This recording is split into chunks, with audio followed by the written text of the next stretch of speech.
अस्सलाम वालेकुम जी। बुशरा बेगम साहबा की जो एक ऑडियो आई है, जो पेशावर में उन्होंने अपने मेंबरान से खिताब किया है और जो 24 तारीख का जो एक प्रोग्राम दिया है उसके बारे में मैं पूरी तकलीफ के साथ ये बात कह रहा हूं कि इसके ऊपर अगर हुकूमत पाकिस्तान 295C लगाकर इसको फौरी तौर पे अरेस्ट नहीं करती तो हुकूमत एक मिनट में छोड़ देनी चाहिए।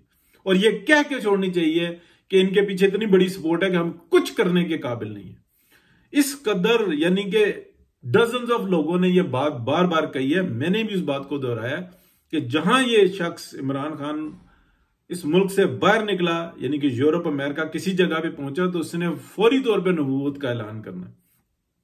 और इतने फितने जो इंसाना इस दुनिया के अंदर आए हैं, सबसे बड़ा जो इस वक्त का मौजूदा फितना है वह है जमात अहमदिया। और उसके बाद अगर ये उससे बड़ा, बहुत बड़ा अगर कोई फितना बनाया है एस्टेब्लिशमेंट ने, वो जैसे भी बनाया है, क्योंकि वो दो तरफ से खेल रहा था फितना। एक तरफ से उनको इसके ससुरालियों की मदद हासिल थी और दूसरी तरफ पाकिस्तान में से। ठीक है, तकलीफ के साथ बात कहनी पड़ती है। तो सच अगर पूरा सामने ना आए तो बहुत बड़ा फितना होता है। और इस वक्त जो ये कर रहे हैं, जिस तरीके से उस औरत ने बताया है, इमरान खान की खूबियां गिनवाई हैं, अल्लाह, मैं मुंह से भी नहीं अल्फाज दोहराना चाहता, अस्तगफिरुल्लाह।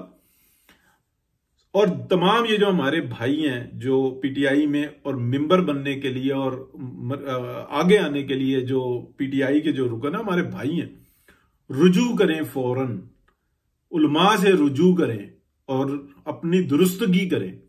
किस लानत के पीछे आप पड़े हुए हैं? क्या बन जाओगे? एमएनए मिनिस्टर, लख दी लानत तुम्हारे ऊपर। अल्लाह का दिया थोड़ा है तुम्हारे पास।